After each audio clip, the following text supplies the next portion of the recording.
Good morning po mga kalingap, mga ka-ML. For today's vlog po, dito po tayo ulit kila Dennis dahil yun nga po, sisimulan na po tanggalin po yung natitirang lumang nyero nila mga kalingap. Si Dennis na po yung umakyat dahil medyo magaan-gaan po siya para nga po mapalitan na po ng bago. Dahil yun nga, meron pa pong 4 na bagong nyero na ikakabit. Iba talaga kapag payat mga kalingap, kahit saan pwede kang umakyat.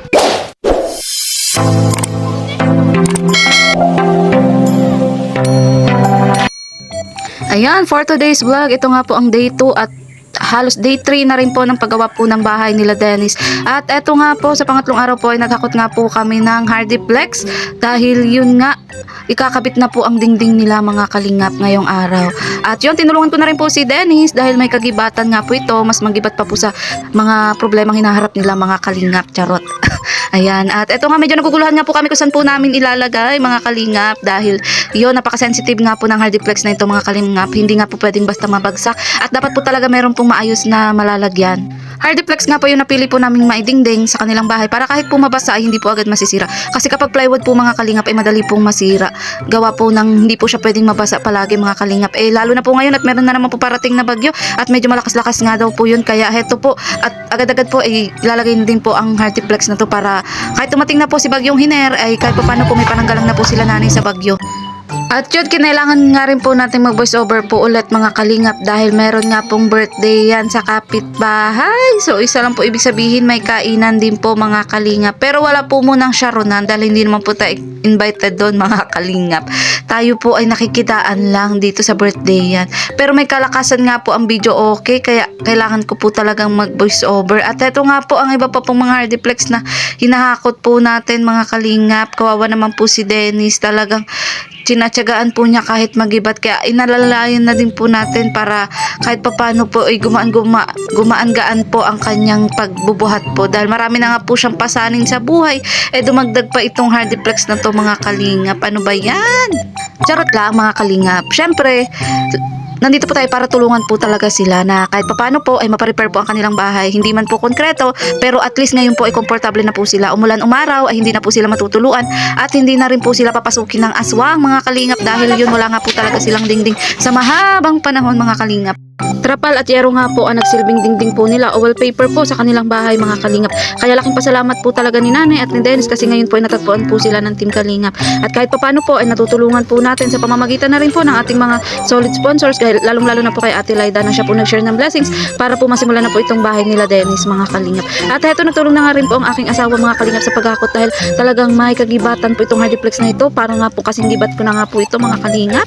Hindi lang po sa gibat kami nahirapan mga kalingap sa paghakot ng Hardiplex na ito kundi po sa nadadaanan po namin maraming tao mga kalingap dahil gaya nga po ng sinabi ko meron po ditong birthday yan kaso hindi po tayo invited kaya yun tamang amoy-amoy lang po ng handa nila mga kalingap. Kaya nga po mukhang bago nga po sila matapos sa paghahakot yun nabusog na po sila sa amoy ng handa ng kapitbahay mga kalingap.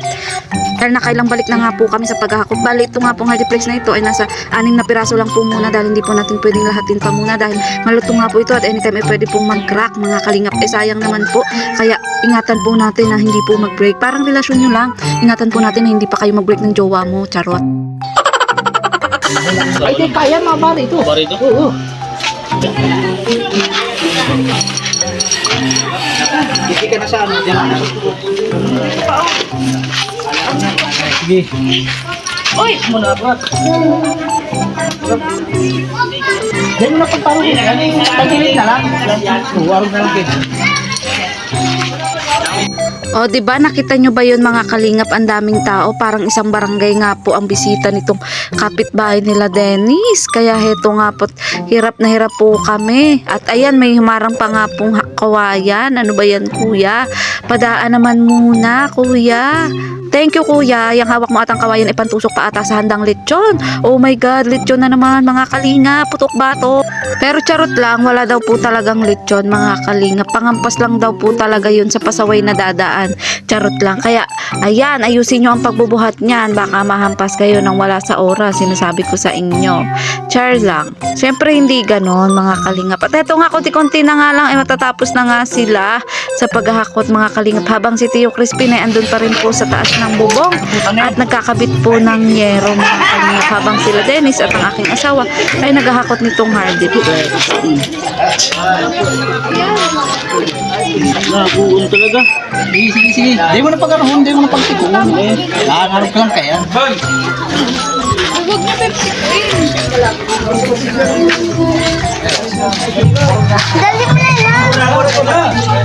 Umay na ba kayo mga kalingap dahil kanina pa sila naghahakot? Pero huwag kayong mag-alala dahil mukhang last na nga ito mga kalingap. At yun, maya-maya lang ikakabit na din po ito dun sa dingding para may maayos na po silang dingding. At hindi na nga po mangangamba si nanay ni Dennis na aaswangin daw po siya mga kalingap. Dahil isang gabi nga daw po ay meron nga daw pong malaking pusa doon sa kanilang bubong na para nga daw pong gusto siyang aswangin. Oh my God, nanay, halaka! At nakakatawa nga po si nanay dahil sabi ko nga po ilang taon na nga po siya na ganito na wala pong maayos silang dingding ngayon pa po siya natakot na aswangin. Baka ibang aswang naman niya nanay. Ikaw muna. Ayan, kumusta Dennis ang pagtanggal ng bubong? Nahirapan ka? Kanina ikaw ang nagtanggal eh. Nakita ko. Ikaw nag-akyat. Sabi, persado ka din magtrabaho. Ha? Sanay ka din, Napagod. O bukas papasok ka bukas ha. Mahanap na lang ako ng iba mo ng... Yung mga tabisin mo na po ba? Pahit po siya kung ba? Ha? Nag-ipon ka? Naku, paano naman yung pagpasok mo? Half day naman ata ikaw bukas. Hindi po. Ha? Hindi po. All day? Magpasok ka na lang. Pahit po siya kung ba? Ilang araw ka nang absent. Napais daw kasi niya ang cellphone niya. Kaya gusto niya magtrabaho bukas. Ayan po, nandiyan po si Tio sa taas. Buti nag-akyat na si Tio.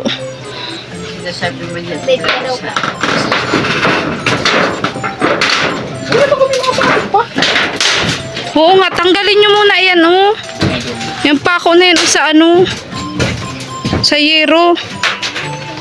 Oo, pati alam rin mo man. Sayang ito. Oo. So, Kablayan. Nay, masaya ka na, Nay? Anong masasabi mo, Nay? At doon sa vlog natin ay maraming nangamba at mag-aasawa ka na daw. Anong masasabi mo, Nay? May kakulmate ka na daw, Nay. Nay?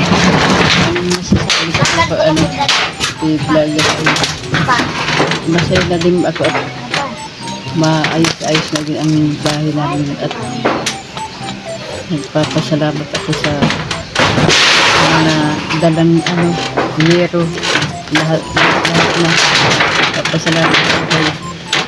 Maingay, Nay. Halika na. Bukas pa daw yan ay mailalagay kaya takpan nyo muna ng trapal ha. Bukas pa daw at nagbububong pa ay. Siya. Pero kung kaya sana kahit doon pag ilagay na. Dennis, maalis na din kami. Oo nga, may pamampako, Tiyo. Tiyo! May pamanganong pako ay ilag nyo na din yung hardiplex. Itong pabilang. Ha? May pako man baga sa hardiplex. Ayan baga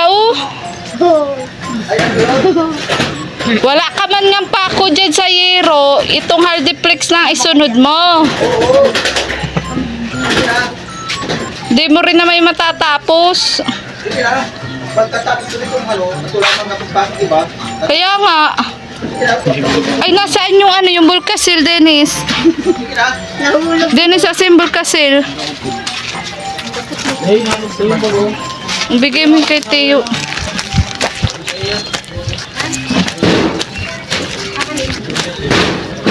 Na kay Teo na?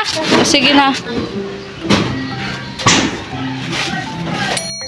At heto na nga mga kalingap, tapos nang ilagay yung bagong yero sa taas, kaya wala na po kayo makikita dyan na lumang yero. At heto, sinunod na nga yung hardiplex na grabe ang paghakot natin mga kalingap kanina. Heto nga po, nailagay na nga po nila, may naipako na po silang hardiplex mga kalingap. At heto na nga rin po si Dennis, tumulong na nga din po sa pagpapako para mas mapabilis po ang paggawa. At yun, ginagrinder nga din po ni Tio yung pagilid para mas pantay po ang hardiplex mga kalingap. At heto nga po yung trapal po nila mga kalingap na sabi ko nga po sa inyo ay nagsilbi pong dingding po nila sa matagal na panahon mga kalingap. At ngayon po, papauna na po natin ito paglagay ng hardiplex para hindi na po mangangamba si nanay na may kumaluskos na naman po sa kanilang bubong at aaswangin daw po siya mga kalingap. Sabi ko nga, nay, baka buntis ka, nay, kaya gusto kang aswangin. Ay nako, menopause na daw po pala si nanay at hindi na po mabubuntis. At wala nga rin daw pong jowa mga kalingap. Aba, gusto pa ata magjowa ni nanay. Medyo maalikapok nga po dahil yun nga po, biglang nag-grinder po si Tio nung walang pasabi-sabi. Kaya heto po tayo at napapikit din po tayo dahil maalikabok nga at mapupuwi nga din po tayo mga kalingap. So heto na nga po, tuloy-tuloy nga po ang pagtatrabaho dito po sa bahay po nila Dennis. Kaya yun, sana tuloy-tuloy lang din po ang inyong panunood sa paggawa po ng bahay nila Dennis hanggang sa mabuo po mga kalingap. At sana patuloy nyo lang din pong hindi po pag-i-skip ng ads mga kalingap. At ang inyo pong pagla-like and share, malaking tulong po yan mga kalingap. At once again, thank you so much po sa inyong lahat. Pero hindi pa nga po dyan nagtatapos mga kalingap dahil ayan nga po nagsusukat pa po si Tio para po naman doon sa hardiplex na ilalagay po dito sa taas mga kalingap para nga po mabuo na po itong dingding na nasa likod mga kalingap. Bala ito nga po inuna natin yung nasa likod dahil wala po talaga itong kadingding-dingding kahit na lumang yero mga kalingap. Trapa lang po talaga ang dingding nila dito kaya ito na po yung inuna natin. At bukas na nga po yung harapan mga kalingap. Unti-unti lang mga kalingap. Huwag po natin masyadong minamadali ang mga bagay-bagay dahil sabi nga po nila kapag tayo po ay nagmamadali ay lalo po tayong napapahama. Kaya hanggat maaari po ay dahan-dahan lang mga kalingap. At heto na nga po, o diba, naikabit na po agad-agad mga kalingap yung isang side po ng hardiplex dito po sa likod po ng bahay nila nanay. At ito pa nga po ang isa pa po na last po na ikakabit ngayong araw mga kalingap para mabuo na po. At medyo masikip nga po dito ang daan mga kalingap. Kaya ito po nagtulong-tulong na po kami sa pagkabit po ng hardiplex na huli pong ilalagay. Baliktad. Ako dapat kayo ito. Ako naman kayo ni. Para mas makinis Tio. Kini sa loob. May bating maganda nagkabara. Para habang nag-uudo may inspirasyon. Makinis ang kuyan. Makinis ang lubot. Soon. Visit. Siyempre Tio, yung baga nahihiling dumaning camera. Ha. Kaya naabuton tayo dyan. Pupugulak mo na. Nay! Mahundok ka niya sa irarong. Ay! Lapot dyan. Sko po. Pira hulo. Pira shot. Tata. Ako ko na. Ayun. Ayun na si ano dyan. Ops. Na. Taas. Okay. Yung dara. Nay! Sel! Ang kagabat na. Ay, dyan. Excel! Yung pira mo. Anak ka na pa. Excel! Halika. Sige. Oh, baba mo ta. Oh, yan. Yun na yan. Ganyan lang. Sige. Ayan. Hindi na mo. Gag-green juice na lang yan sa aga. Dyan o. Green juice sa aga. Ito pa rin. Tungod na yun. Yan o. Linis pa din ha. Oo. Yan. Tabalat mo ko dito. Sige. Ya, baka mapako ka dyan. Ayan. Yan. Utang raod din mo. Okay na yan. Diyan o, dumang sumay sa iya. Uya no. Diyan yung... Oh, may mahulog ka mo dyan. Magbat ka mo. Dito ka pa. Dito ka lang. Dito kasi na. Dito ka lang kung ano. Yan, nagaling ng pako mo. Dahil eto na nga finally, nakapit po yung glass hardiplex para po dito sa dingding ng likod ng bahay nila. Eto na nga po, buo na po mga kalingap ang kanilang dingding. At kung mapapansin nyo nga po, makinis po. Mas makinis pa nga po ang karot lang.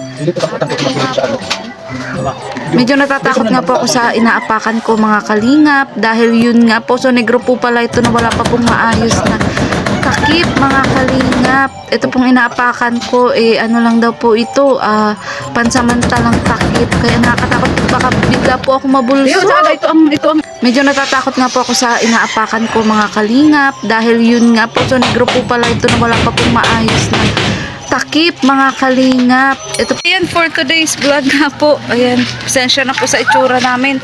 Dahil katatapos nga lang po ng paggawa po doon kila Dennis at Nanay Susan. So okay na po yung bubong nila. Hindi na po sila natutuluan. At yung dingding po kahit papano po ay may nailagay na po. At yun, maraming salamat po sa mga patuloy po nag-share ng kanilang blessings. Maraming salamat po. Ayan, lalong-lalo na po kay Ate Laida. Ayan, at syempre sa mga nanonood ng aking vlog. At sa hindi nyo po pag-skip ng ads, maraming salamat po. At yun, muli po, ako po si Maria Ligaya Vlog. Ayan. At sana patuloy lang din po nating suportahan si Kiabao Santos Matubang at na vlog Kalingap Rob at ang buong Kalingap team. Dahil wala po kami banghangad kundi ang makatulong po sa aming mga beneficiary. So, goodbye po. This is me again, Maria Ligaya Vlog. Goodbye and God bless. Bye-bye.